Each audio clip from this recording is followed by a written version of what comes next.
Halo, selamat pagi pemirsa. Senang sekali rasanya bisa berjumpa lagi di program Ayo Sehat. Edisi kali ini tentunya dengan sejumlah informasi dan juga inspirasi seputar dunia kesehatan.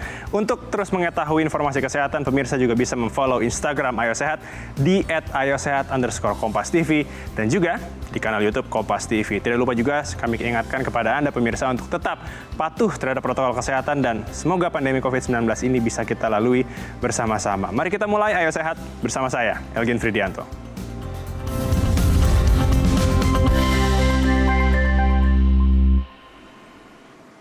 Pemirsa, dermatitis atopik atau yang lebih dikenal dengan eksim merupakan penyakit akibat peradangan pada kulit. Kondisi ini bisa disertai dengan kulit yang memerah, kering, dan pecah-pecah. Peradangan biasanya berlangsung lama, bahkan hingga bertahun-tahun. Apa saja faktor penyebab terjadinya dermatitis atopik ini?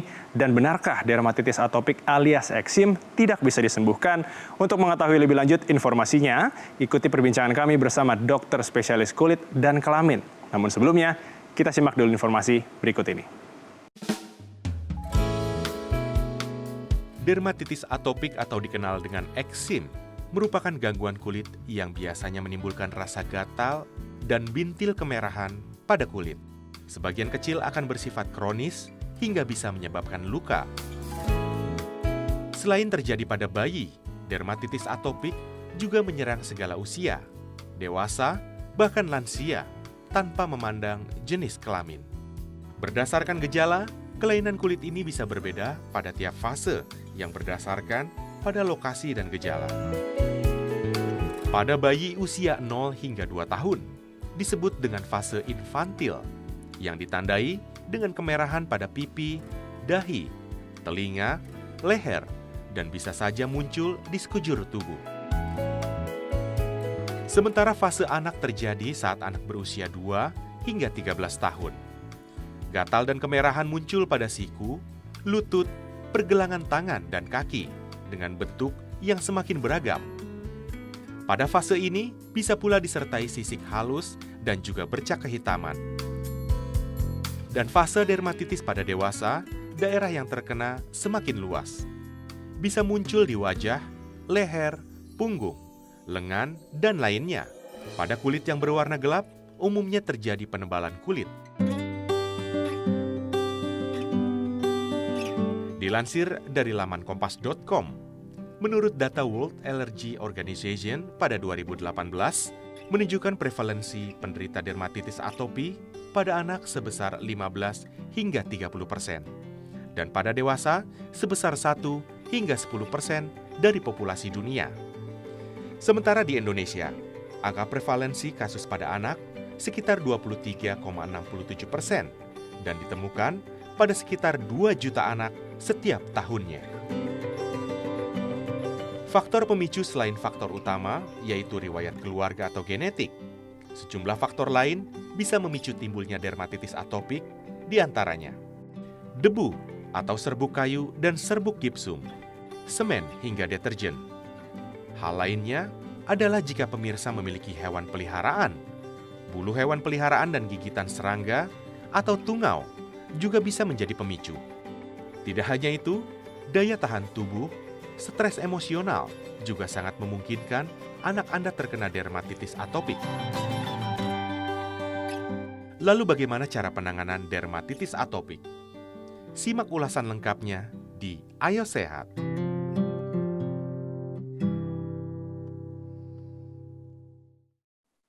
Pemirsa, untuk membahas mengenai dermatitis atopik atau eksim telah hadir di studio dokter spesialis kulit dan kelamin Dr. Kardiana Dewi. Selamat pagi, Dok Dew. Halo, pagi Mas El. Bagaimana kabarnya, Dok?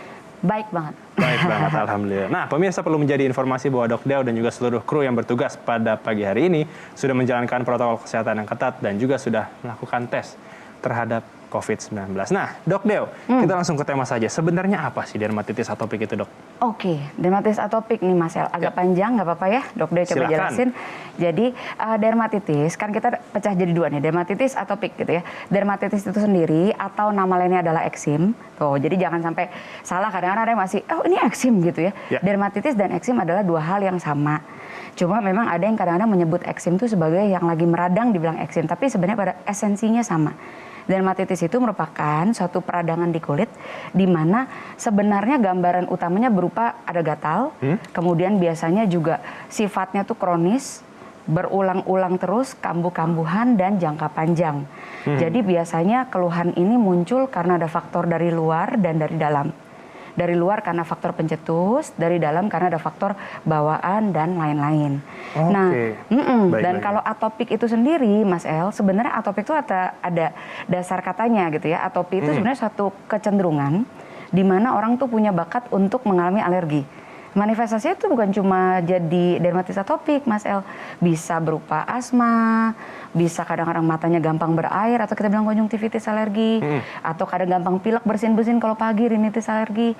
Bisa juga ada yang suka biduran, jadi itu merupakan satu gejala atopi. Jadi kalau kita sambungkan, dermatitis atopik itu adalah peradangan di kulit yang disebabkan karena ada bakat alergi, dan manifestasinya biasa udah gatel, merah, Baik. rame pokoknya, terus lama dan terus-terusan kambuh. Gitu. Baik. Berarti untuk dermatitis atopik ini merupakan penyakit turunan. Iya, betul. Bisa dibilang begitu. Jadi memang sebagian besar diturunkan.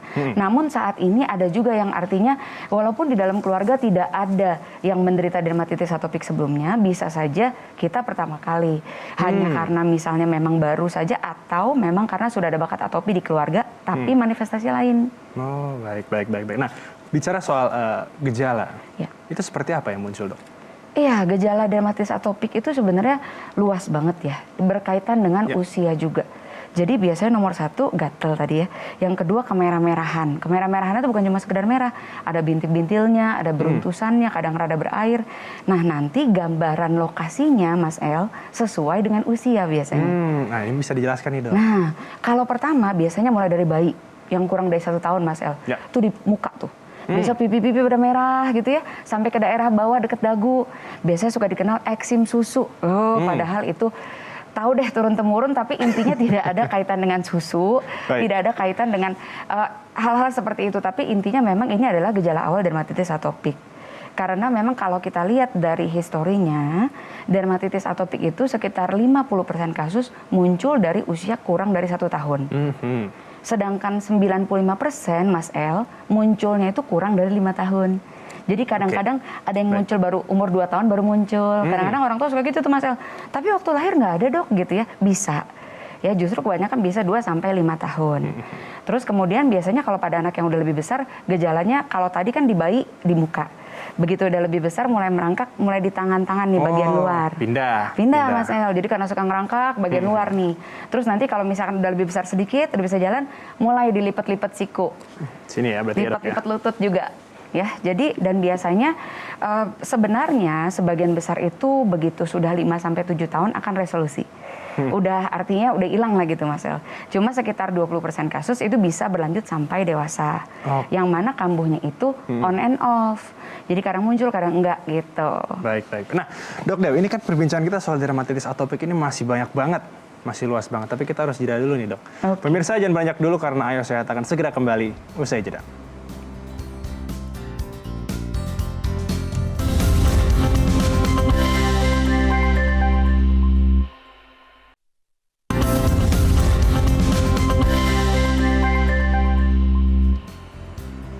Terima kasih Anda masih menyaksikan program Ayo Sehat, pemirsa. Masih bersama dengan Dok Dew. Nah, Dok Dew, kita menyambung perbincangan kita soal dermatitis atopik ini. Apakah umum terjadi di Indonesia, Dok? Umum banget Mas El. Jadi di Indonesia sering, masa angka kejadian dermatitis atopik ini secara umum memang tinggi di seluruh dunia. Artinya di Indonesia juga sering terjadi, tapi di negara yang 4 musim Mas El, yang suka musim dingin kering, itu mereka tingkat kekambuhannya biasanya lebih parah.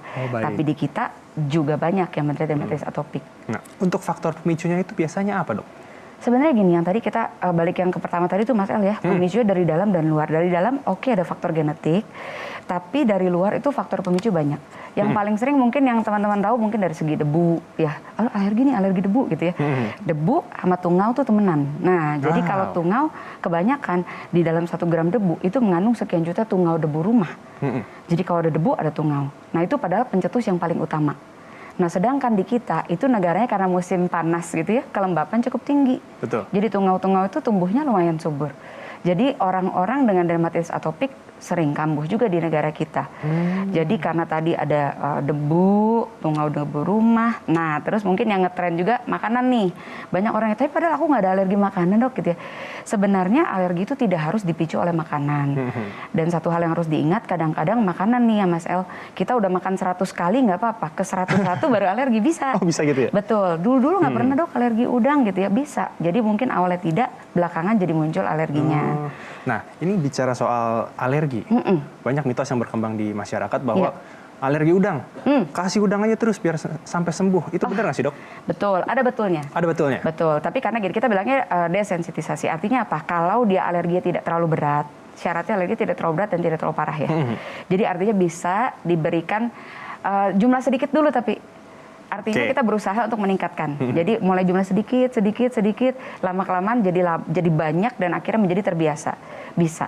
Jadi kita bisa membuat supaya oke lah pelan-pelan berkurang alerginya. Tetapi pada prinsipnya harus dilihat juga klinisnya. Dan kalau ini fakta menarik tentang makanan-makanan laut nih Mas El. Pada prinsipnya seafood itu mereka kalau tidak fresh memang bisa mengeluarkan zat yang namanya histamin. Yang mana memicu gatal. Jadi jangan heran kadang-kadang, waduh makan seafood dari antah berantah tiba-tiba muncul gatal belentung gitu ya. Artinya padahal nggak pernah ada sebelumnya. Betul. Dan nggak ada keturunan alergi, betul. Ya mungkin karena seafoodnya kurang fresh. Itu bukan mitos, itu benar. Ya. Jadi kalau kita lihat ya memang bisa dimulai desensitisasi supaya pelan-pelan terbiasa.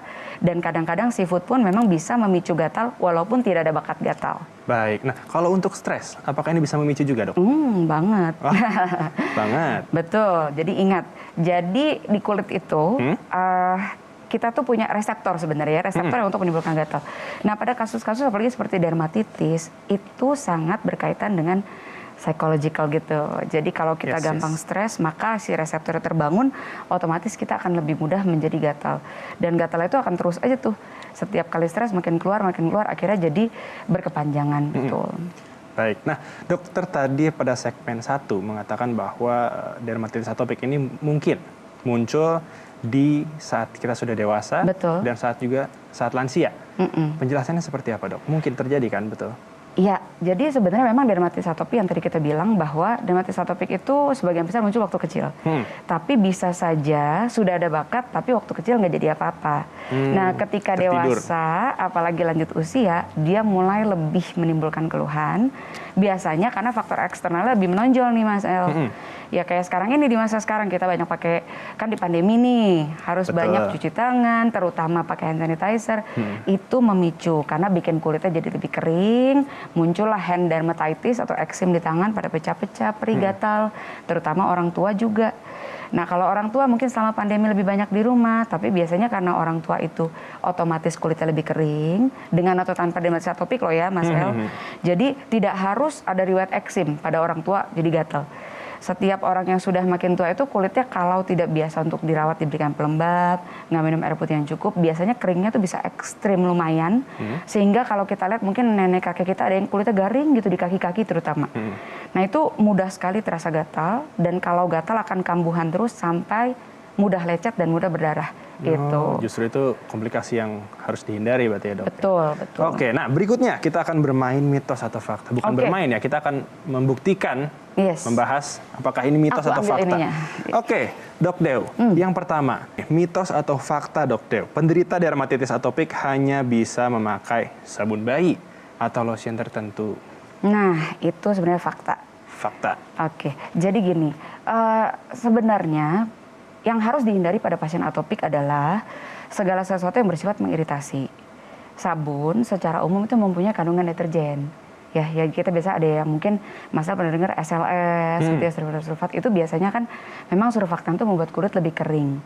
Jadi biasanya sebaiknya dihindari, dan kalau mau pakai sabun, pakai yang ada pelembabnya.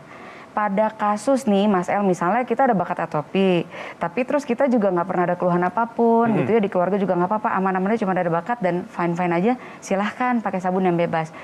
Tapi kalau memang dermatitis atopiknya sudah terjadi dan mengganggu, baiknya memang pakai sabun yang ada kandungan pelembab atau sabun baby, itu biasanya kandungan deterjennya lebih minimal. Lalu satu lagi pelembabnya memang harus khusus.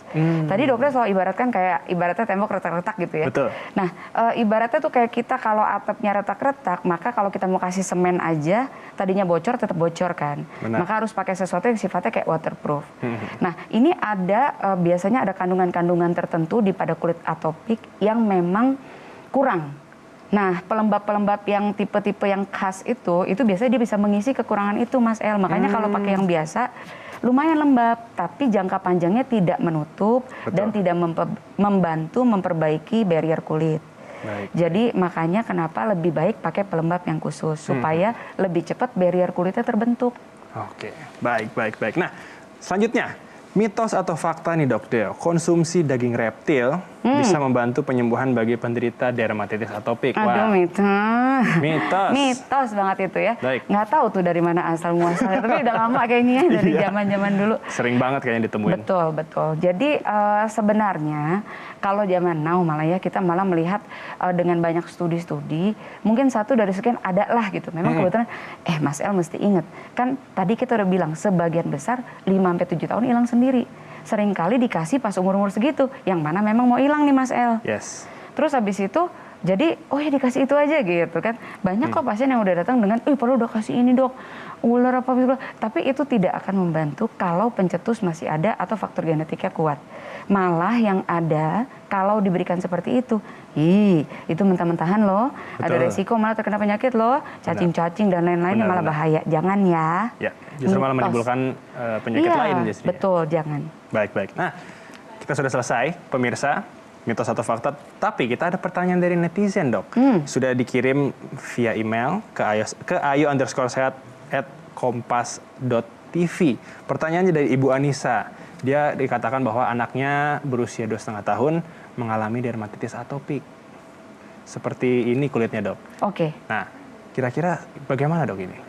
Oke, wah ini kalau lihat dari gambaran fotonya nih, gambaran klinisnya, memang ini adalah salah satu manifestasi klinis dermatitis atopik. Pada anak-anak khas banget yang tadi kita udah bahas, sekitar muka, sekitar dagu, sampai ke leher biasanya. Ya, jadi pemicu utamanya karena anak bakat atopi ini dengan dermatitis atopik, terutama Mas El, unik ya. Jadi nggak tahan terlalu dingin, nggak tahan terlalu panas gitu ya. Dan nggak tahan sama keringet-keringet nanggung kita bilangnya gitu. Betul. Nah, kalau keringetnya gobios gitu nggak apa-apa. Tapi kalau, kan kadang-kadang anak-anak sering main dengan metabolisme yang tinggi, di leher ada kayak keringet-keringet dikit yang nempel di situ tapi nggak keelap. Nah, disitulah biasanya muncul gatal. Makanya kenapa sering nih dilipet-lipet leher. Kalau dia udah bisa aktivitas dilipet-lipet. Sini. Benar, siku dan lutut. Karena ada keringet-keringet nempel di situ, nggak tahan dia. Jadi teriritasi sendiri. Oleh karena itu, pencegahan lebih baik.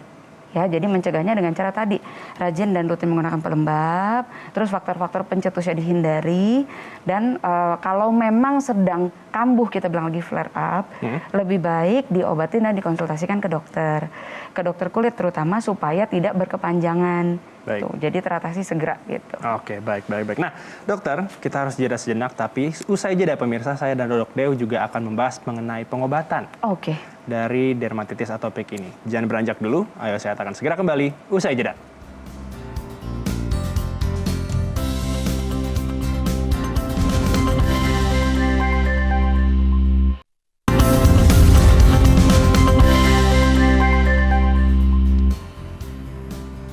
Anda kembali menyaksikan program Ayo Sehat, pemirsa. Masih bersama dengan Dok Deo. Nah, Dok Deo, bagaimana sih tata laksana penanganan dermatitis atopik di rumah? Kalau di rumah sebenarnya simpel-simpel aja. Yang tadi kita udah bahas sebelumnya, satu kalau mandi tuh airnya suam-suam kuku aja, jangan terlalu panas, jangan terlalu dingin. Sabunnya juga sabun baby boleh yang simpel. Rajinin pakai pelembab ya. Terus ya mungkin bahan-bahan yang sifatnya bikin adem boleh, tapi hindari bahan yang bersifat mengiritasi. Oke, baik. Berarti itu memang harus dicatat ya oleh pemirsa ya. Nah, Dok, sebenarnya kapan sih kita atau mungkin pemirsa Ayo Sehat di rumah ini harus ke dokter saat mengalami dermatitis atopik? Dan kira-kira benar nggak sih? Apakah bisa dermatitis atopik ini sembuh total? Oke, dermatitis atopik ini sebenarnya karena sebenarnya satu faktor bawaan juga ya. Jadi karena ada faktor genetik, maka tentu dihilangkan total tidak mungkin karena tetap ada bakatnya. Namun munculnya keluhan bisa diminimalkan. Ya, jadi kalau sedang tidak ada keluhan hanya karena kulit kering, jangan lupa rajin-rajin pakai pelembab. Tapi saat sudah tidak ada keluhan, kadang-kadang pasien tuh suka lupa, suka males pakai lagi. Itu yang harus rajin.